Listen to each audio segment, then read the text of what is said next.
I cannot believe it, bro. There is always motherfuckers that are like, hold up, what's the justification? Lock in. There is no justification. Why the are you caving to the framing that they're presenting to you? They're liars. They're lying. When have they said the truth? Wake up. There are so many squishy libs out there who are like, maybe this is a sincerely held belief that they are demonstrating. No, it's not. They just want power. They want to throw you in prison. Wake up.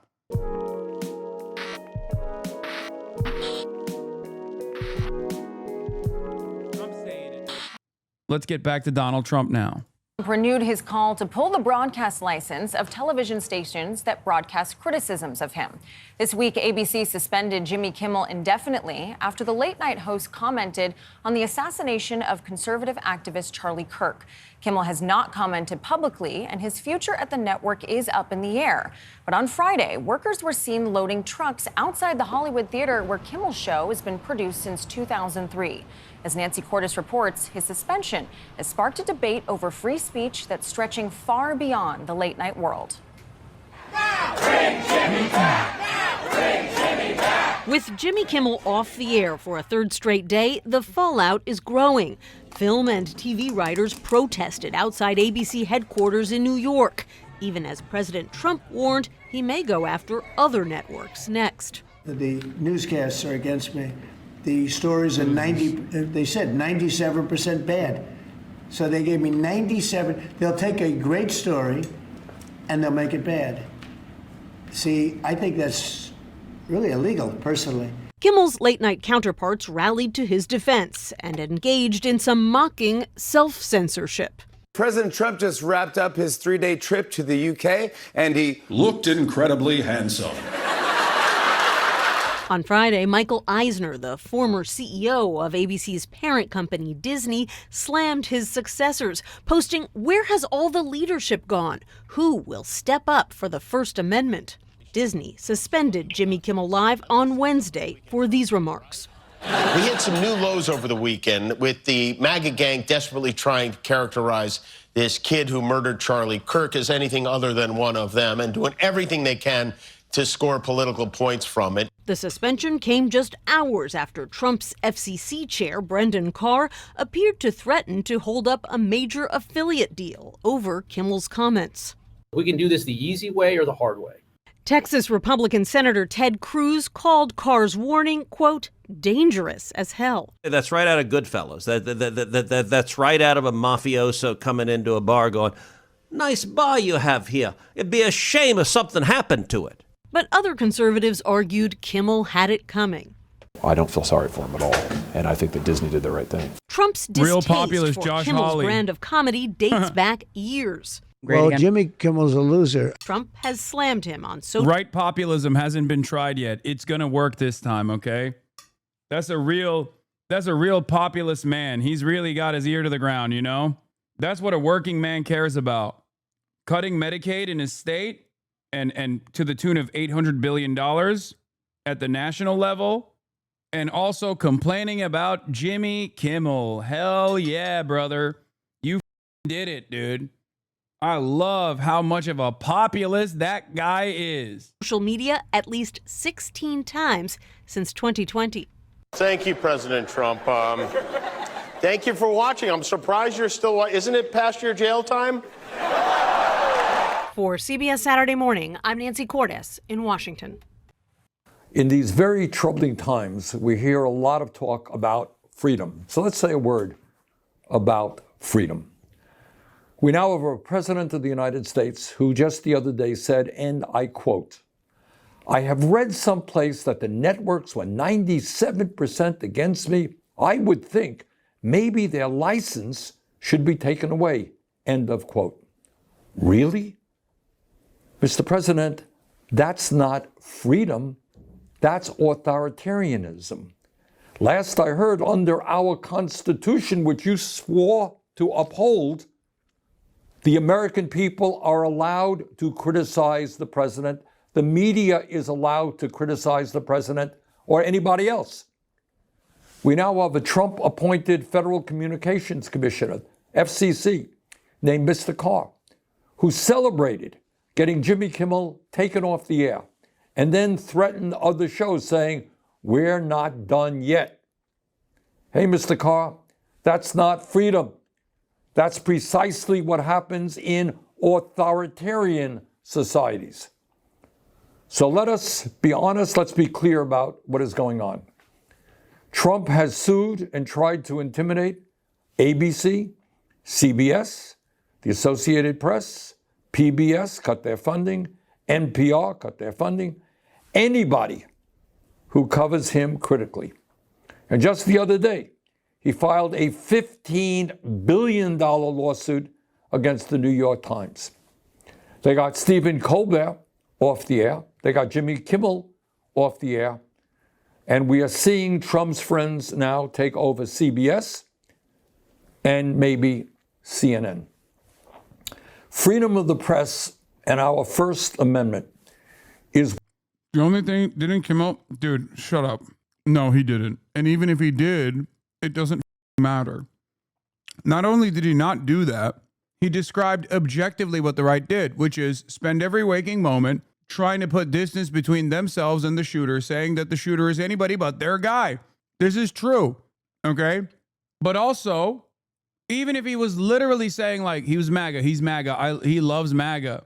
No, there is no real reason to justify it. Please, I need stupid liberals to understand sometimes people have insincere demands, okay? They have insincere demands. They have insincere petty grievances that they cannot enforce as a petty grievance, so they try to masquerade it as though it's a sincere demand. And I'm gonna need you to wake up real quick. I cannot believe it, bro. There is always that are like, hold up, what's the justification? Lock in. There is no justification. Not only does it not matter what he said, but also, why the are you caving to the framing that they're presenting to you? They're liars. They're lying. When have they said the truth? Wake up. This is why the right wins all the time, because there's so many squishy liberals out there. Maybe not that chatter. He said he's locking in, but there are so many squishy libs out there who are like, hold on. Maybe this is a sincerely held belief that they are demonstrating. No, it's not. They just want power. They want to throw you in prison. Wake up. Just like whenever they talked about how much they hate cancel culture, they just mean they want to do that to you. That's it. They don't want to be canceled. They want to cancel you only one way. When they say they love freedom of speech, no, they just mean they want to be able to say slurs and no government intervention whatsoever, which shouldn't exist anyway. I also agree with that. But they will always take advantage of any opportunity like this one to use the federal government to silence you, to silence the political dissent, no matter how illegal it is. God damn. People need to lock in. Please lock in. Wake up. They are not playing on the same playing ground. When have they said the truth? If one side is consistently pointing to the rule book and going, wait, this is not in the rules, and the other side keeps violating the rules, which side do you think is going to win? The side that keeps yelling at the referees when there's no referees left? Or the side that is winning by any metric necessary? How many more years do we need to have of Republicans just doing this over and over again, and then liberals going, hold up, maybe this is sincere. Hold up, maybe they have something here. This doesn't mean that there is no productive element to utilizing the pre-existing rules to stop the administration. Countersue, okay? Put them under a mountain of litigation. What are we doing? Stop them at every step of the way. If you don't use the established rules that exist already to prevent further encroachments, then those rules will be cast aside. You will erode the institutions if you don't fight back to at least defend the institutions. This is a problem that I have with liberals. There's never been a moment where they have any sort of like sincerely held beliefs beyond petty grievances they have that like liberals and leftists don't like their worldview. Oh my God. what sets us apart from tin pot dictatorships. That's what our kids learn in the 4th grade. But apparently that is not the case anymore. What's going on right now sounds more like Vladimir Putin's Russia. It sounds more like Mohammed bin Salman's Saudi Arabia. Under Trump, we are seeing a very strong movement in this country toward authoritarianism, and his attacks against the media are part of that process.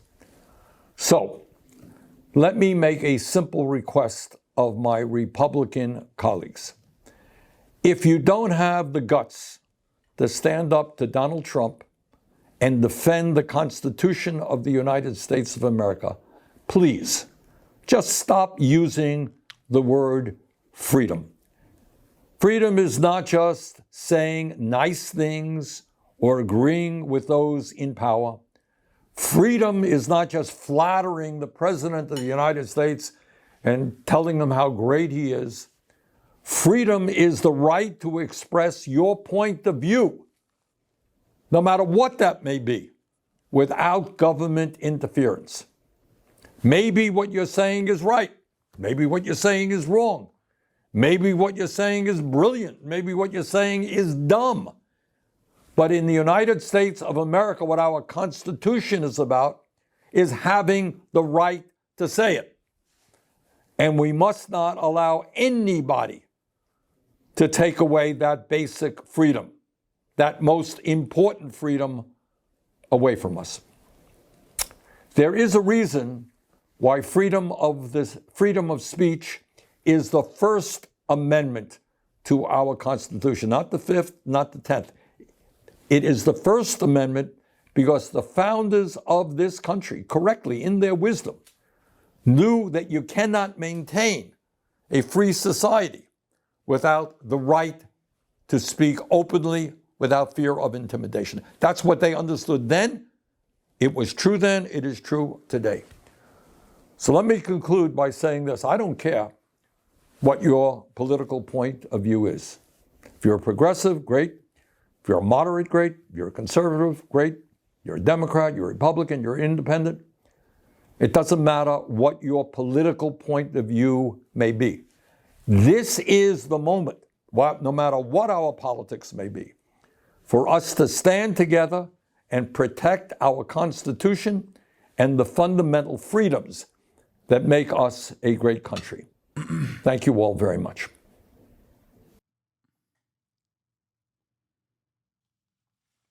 A top federal prosecutor resigning following an extraordinary pressure campaign from President Trump. The president furious. Okay. Gossip China versus Russia today for Fun Day. We'll do it. He was unable to find enough evidence to bring criminal charges against one of his political opponents. Eric Siebert, Trump's hand-picked U.S. attorney for the Eastern District of Virginia, spent 5 months investigating New York Attorney General Letitia James over accusations she committed mortgage fraud. I am not following it very closely. It looks to me like she's very guilty of something. But after speaking to more than a dozen witnesses and pouring through loan documents, investigators came up empty, unable to find evidence that James knowingly falsified records to obtain better loan terms. Trump claims he ousted Siebert because he was supported by Virginia's 2 Democratic senators. But sources tell ABC News Trump has told top administration officials he wants to install someone who will prosecute James. ABC's Jonathan Carl pressing the president. So you want him fired? You want him out? Yeah, I want him out, yeah. James has denied any wrongdoing, and in a statement to ABC News, her lawyers saying Siebert's ouster is a, quote, brazen attack on the rule of law. Now, I'm told this decision has left one of the top federal prosecutors' offices in the country tasked with investigating some of the most high-profile terrorism and espionage cases in a state of crisis and confusion. At this point, there is no clear person in charge of the office and no clear path forward. I'm also told the president still has no plans as to who will take over. Janae? In a state of crisis and confusion. Catherine, thank you for that. His was a leading role in the pro-Palestinian protests at Columbia University last year. And now Mahmoud Khalil is facing deportation again. Bro, a U.S. Bro, for the record, we're going to obviously talk about this as well, but like, Like, that is so perfectly Trump. He comes in, he's like, I don't give a about your job as like the counterterrorism bureau or anything like that. Just prosecute a political enemy of mine, okay? Just go after someone who embarrassed me, because that's Letitia James's crime, is that she actively pursued Trump and it embarrassed him, okay? She successfully pursued Trump and prosecuted Trump. And that was up. So now she has to be punished. So you go back, you become president, and you're like, no, I don't care about anything. Just find something. Just find anything you can. And the guy goes in, he looks for it, and he can't find even like mortgage fraud, which is crazy. Not even a little bit. And the reason why I'm using that language right now, the prosecute now language, is because Trump, especially now that he is surrounded by his most loyal sycophantic orbiters, has gotten a lot more comfortable saying the quiet part out loud. And partially because his brain is mush, I think. But this last version of the prosecute my enemies now is right here. Trump criticizing Pam Bondi for not charging his adversaries quickly enough through a Truth Social post that looks a lot like a DM. Pam, I have reviewed over 30 statements and posts saying that essentially same old story as last time, all talk, no action. Nothing is being done. What about Comey, Adam Shifty Schiff, Letitia? They're all guilty as hell, but nothing is going to be done. Then we almost put in a Democrat-supported U.S. Attorney of Virginia with a really bad Republican past, a woke rhino who was never going to do the job.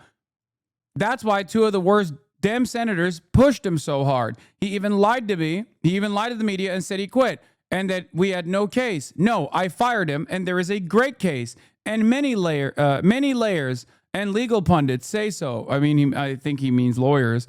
Lindsay is a really good lawyer and likes you a lot. We can't delay any longer. It's killing our reputation and credibility. They impeached me twice and indicted me 5 times over nothing. Justice must be served now. President DJT, he it up.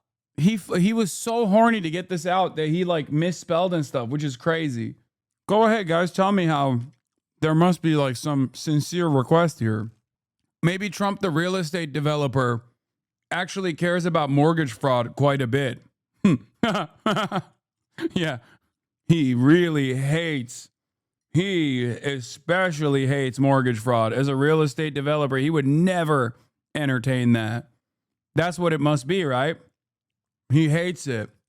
And not because it's like one of the most common things that rich people do, including himself. He probably knows from his own personal experience that he knows that's like the best angle of attack. And even in this case with Letitia James, it didn't even work, it seems. Perhaps that's the reason, you know? There is at a certain point, you have to be like, all right, you are not a trusted resource for information, right? Like the state of Israel comes to mind. After years and years of lying, at a certain point, you got to be like, all right, man, I can't trust you. Like, I can't trust you anymore. You've lied to me too many times. Same goes for the Republicans, okay? There is no reason to assume that whatever the they're presenting is the gripe here is a sincerely held grievance. It is just a weaponization. It's manufacturing outrage and then weaponizing said manufactured outrage against their political enemies. They do this all the time. So you are under no obligation to try to sincerely understand where this resentment is coming from, as though there is some real wrong that must be corrected. Okay? You can sometimes say, I don't think this is valid. I do it all the time. You should too. Let's get back to Mahmoud Khalil. Immigration judge in the southern state of Louisiana ordered Khalil to be deported to either Syria, where he was born, or to Algeria, where he holds citizenship. This court finds that respondent willfully misrepresented material facts for the sole purpose of circumventing the immigration process and reducing the likelihood his application could be denied. A permanent resident of the United States who's married to a U.S. citizen and is now the father of an American. The threat of deportation has loomed over Mahmoud Khalil. Here's another great example of the Trump administration routinely lying, but also trying to present it as a sincere request or a real slight or a real injustice that's taken place.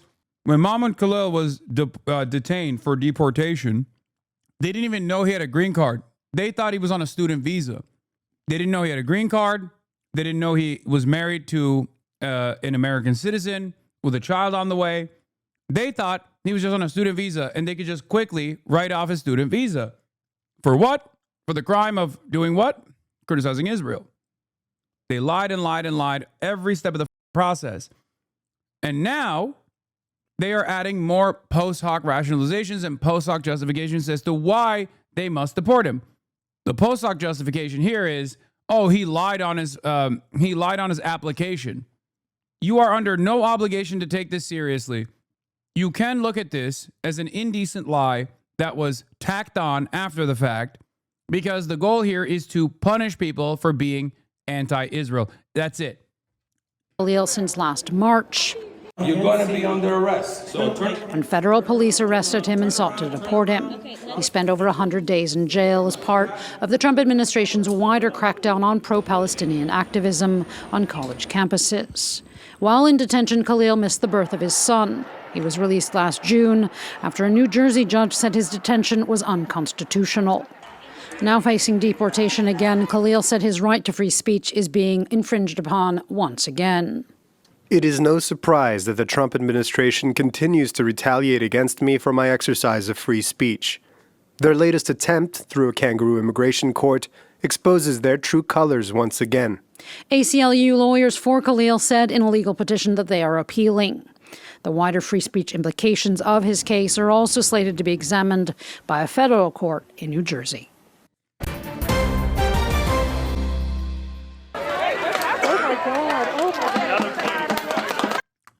Yeah. They were forced to release Mahmoud after imprisoning him unjustifiably. And now they haven't let up. They're still looking for reasons for deportation. It's completely ridiculous. It's gross. It's monstrous. It's inhumane. And in the absence of pushback, it will go through. We have to stop it. We have to fight back.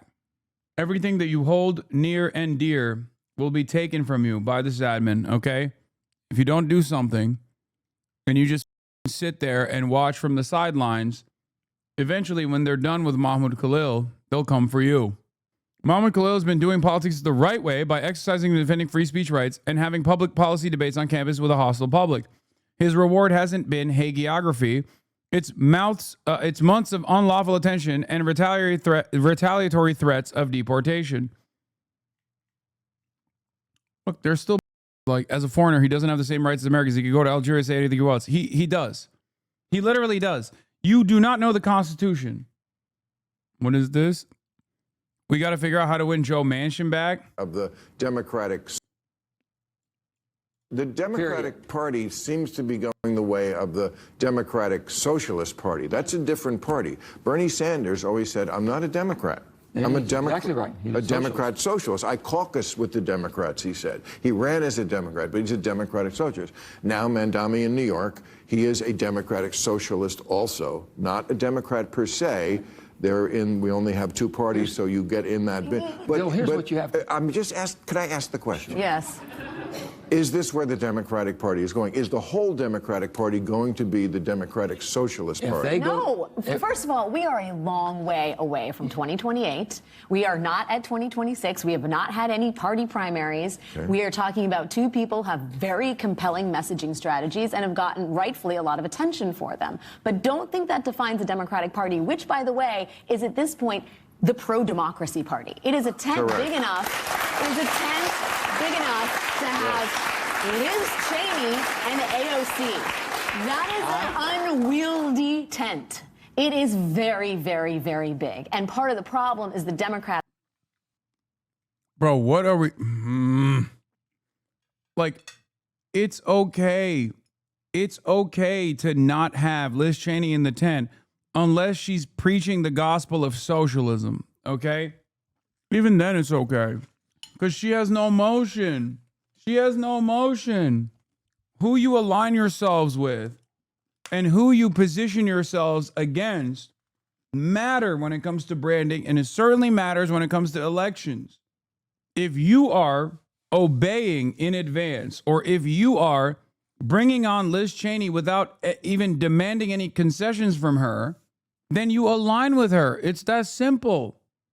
And you don't want to align with Liz Cheney. Liz Cheney also is a loser, a whole ass loser. Nobody cares about Liz Cheney. The last election cycle showed that.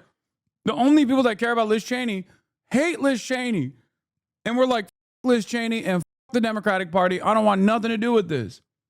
I just don't understand it. They're like, oh, we really need to, like, dude, I don't have a lot of emotion. I think it's really stupid when liberals turn around and say, Hasan, you held the keys to the, you could have played a pivotal role in winning the election for the Democrats, but you criticized Kamala Harris and you lost the election. It's like, I don't think that's true. You have to be an idiot if you think that that's real. Having said that, there is one person that I definitely have more motion than, and that's Liz Cheney. I will stand on that. I will say that if there was a person that I had more clout over, if I had more influence over aspects of the Democratic Party's base or the broader American public, is Liz Cheney, which isn't saying much, but it surely shows how busted the priorities of the Democratic Party was, don't you think? We should not be having this wide tent that even features Liz Cheney because she's not worth it. And she's not even bringing that up because she loves Liz Cheney. She's bringing that up to say, look how wide our tent is. Look at how welcoming we are. Okay? The problem there is you're just hailing bipartisanship and compromise as a virtue. And if you are not extracting anything, if you're not extracting any concessions, if you're not extracting any propaganda from your previous enemies in the process, then you're not doing anything. You're just propping them up. That's the only thing you're doing. I think you're great, but I don't think you're famous enough to turn an election. Libs are just coping. Of course I don't believe that. What are you talking about? Obviously, I don't believe that either. It is the dumbest thing that liberals say online about me. No, my point was, while I don't have, obviously, the motion to swing the outcome of an election, otherwise Bernie Sanders would be president, okay? I do have more motion than Liz Cheney, but that's not necessarily a way to beef up my influence either. I'm not even saying that I have that much influence. I just have more influence than Liz Cheney because she has none. Have so many people inside the tent and so much chaos happening on the political landscape, they do not know which direction they're marching in. But woe to anybody that is trying to write the epitaph for the Democratic Party. Well, let me just say this. I was a Democrat all my life. They better figure out how they lost people like me. Okay? And the only thing I have said, when you quit worrying about the working person, their working conditions, you're worried more about a person that's able-bodied and capable of working that won't work versus me who will work, there's something wrong. I can't say what I want to say. I think charlatans like Joe Manchin that don't toe the party line and basically would be irrelevant if they were Republican, but only are relevant as a disloyal Democrat at times, are some of the biggest scumbags. If we were to do a party purge, it would be the Joe Manchins, which he already purged himself, obviously, but like the Maggie Hassans and the Kirsten Cinemas, again, another person who purged herself, the John Fettermans, like the people that simply sit there and go, well, if you want every single judge to be signed in, I'm there for you. But every other major piece of legislation, I will undermine. I have no power if I'm not a Democrat, because if he was a Republican, he's just another dipshit ass Republican. But as a Democrat, he is the most effective because he can play the role of a spoiler. That's the way he gets into committees. That's the way he gets a shit ton of lobbying money. That's the way he gets to cut out side deals for his immediate family members so that they can get a better deal farming the remainder of wealth that is captive in West Virginia. That's what he does. That is all he did. That's all this asshole did his entire career. I hate these so much. The fact that he just tries to present himself as like being blue collar and like caring about the working class is disgusting. It is a disgusting lie. God, I hate them so much. I hate Joe Manchin. Oh my Lord, I have so much smoke in my heart for Joe Manchin. If you guys recall, I literally said Joe Biden should have arrested and prosecuted Joe Manchin's immediate family on Pod Johns. and John Lovett was shocked. You give me the keys to the castle. Watch what I do to these disloyal Democrats. You understand? Watch what I do to these who won't even let the most modest reforms take place without getting a piece of the pie. Oh, yeah, I would run on a anti-corruption platform and I would advocate for, yes, Chinese style reform. Oh, you got an issue? You're going to jail. Okay, sorry. Because the reality of the matter is these guys are all transparently corrupt. The corruption is a part of the process. But corruption also means that you are malleable. Corruption means you can be forced to do the bidding of the administration. I'm not saying turn a blind eye to corruption, but in the interim, you can make an example of those who are corrupt. You can make an example of those who are corrupt by pointing to the rule book and saying, see, here's where you violated it. And now chickens are coming home to roost because you did not play ball. You have found me at a very Chinese point in my life. I think we're all going through a very Chinese point in our lives. Manchin is horrendous, but I couldn't stand that we can't get anything done because of Manchin rhetoric, as if there's no such thing as political power. No, I know. I have smoke for them too. Don't worry. Are you kidding me? I yelled about it every day. See, this is the problem with a lot of people that actually don't watch me other than like watching 20-second clips. I'm an autistic loser when it comes to politics and when it comes to other shit too. All I give a about is politics. So those dipshits that think, oh, Hassan is pie in the sky ideals, like he's just a tanky, he's always making the perfect the enemy of the good, blah, blah, blah, all this shit. They don't watch me, so they don't know. I talk about process all the time. I have Mr. Process, David Dayen on with regular frequency. Okay? David Dayen of the American Prospect is Mr. Process, okay? And as an autistic, hyper-fixated loser on politics, for years, I yelled at the institutional Democrats that would not threaten to revoke committee positions from the likes of Joe Manchin and numerous other people. When push came to shove, I talked about how bad it was that they were constantly gridlocking themselves, and that actually ran protective cover for the Republicans who would have never voted for these bills anyway, or if you somehow magically were able to pass this through, they would vote against it and then take credit for it after the fact, which they did. I gave numerous examples of how Joe Manchin, for example, is so weak that he could be manipulated into playing ball with the admin, as he is supposed to. He can do it the easy way. He can do it the hard way. The hard way would be punishing him for his numerous different proclivities, him and his immediate family alike. Anyway, important to understand that the scramble to throw abortion, trans immigrant rights under the bus on the supposed altar of savvy, pragmatic compromise is 100% because they see it as the only place you go to pick up votes when left economic populism is 100% off the table. Yeah. Ezra Klein says, the more worried you are about authoritarianism, the more willing you've got to be to run pro-life Democrats. Oh my God. In red states. Oh my God. Oh my God. Oh my God. Oh my God. Oh my God. That's not how this works, man. This is not a popular position in this country. Are these guys just paid to lose? Like, what is happening? Ezra Klein is supposed to be this brilliant liberal. What? I'm going to have a seizure, bro. It makes no sense. Ezra Klein says the more worried you are about authoritarianism, the more willing you got to be to run pro-life Democrats in red states. I think they happen to be higher now, and I do think a lot of what is happening in terms of the structure of the system itself is dangerous. I think that our hour is late in many ways. My view is that a lot of the people who embrace alarm don't embrace what I think obviously follows from that alarm, which is the willingness to make strategic and political decisions you find personally discomforting, even though they are obviously more likely to help you. Adam Johnson says, important to understand that the scramble to throw abortion and trans immigrant rights under the bus on the supposed altar of savvy, pragmatic compromise is 100% because they see it as the only place you go to pick up votes when left populism is 100% off the table. And he is right. It's actually with left populism that you're supposed to build a robust coalition of people who come on board who otherwise wouldn't on key culture war issues. If you make the argument, do you want healthcare? That means trans people are going to get it too. What do you want more? Free healthcare or to punish trans people? You force people into that position to going, honestly, yeah, I think free healthcare is pretty sweet. I don't give a shit about trans people all of a sudden.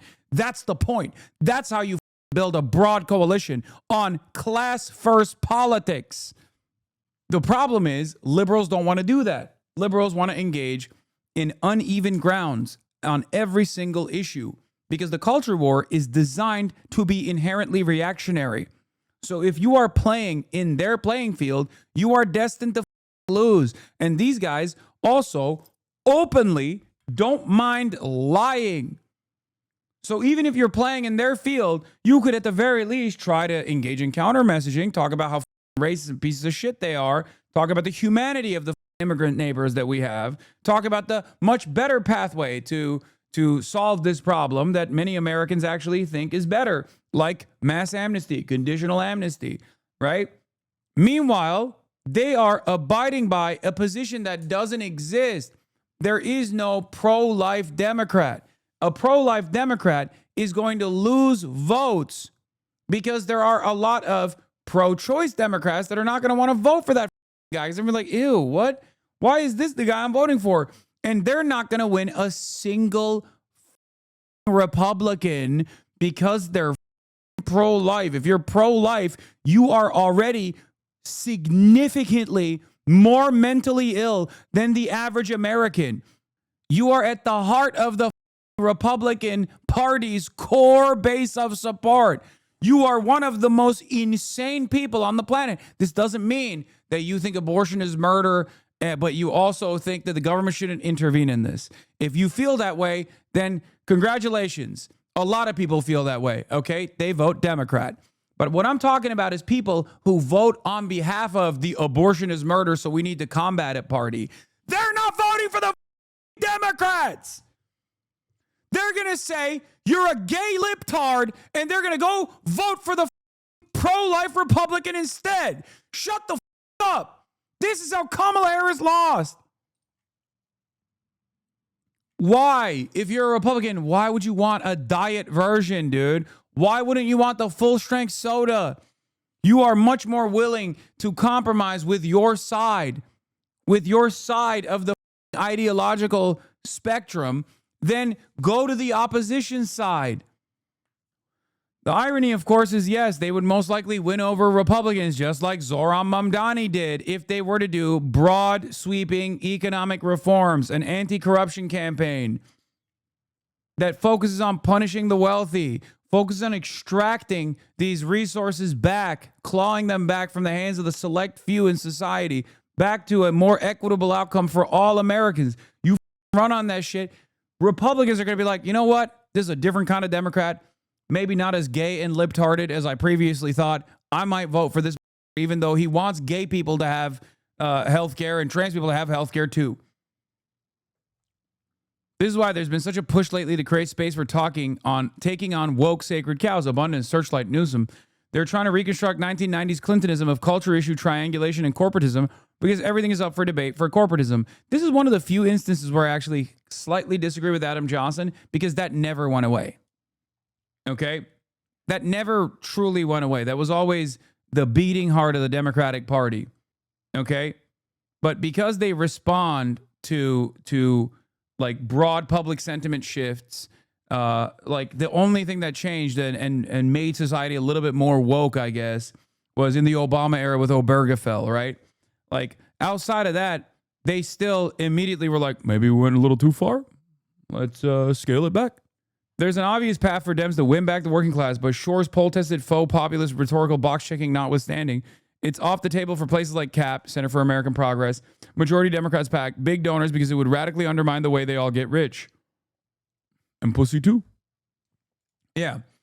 Conservatives don't know that taxing billionaires is leftist. They don't know that universal health care is leftist. Conservatives just know those policies make sense. Exactly. Let me be queer. Breaking. Many Dems are now leaning towards a Harris-Buttigieg ticket in 2028. What's your reaction? It's important that Democrats never learn anything for our entire lives.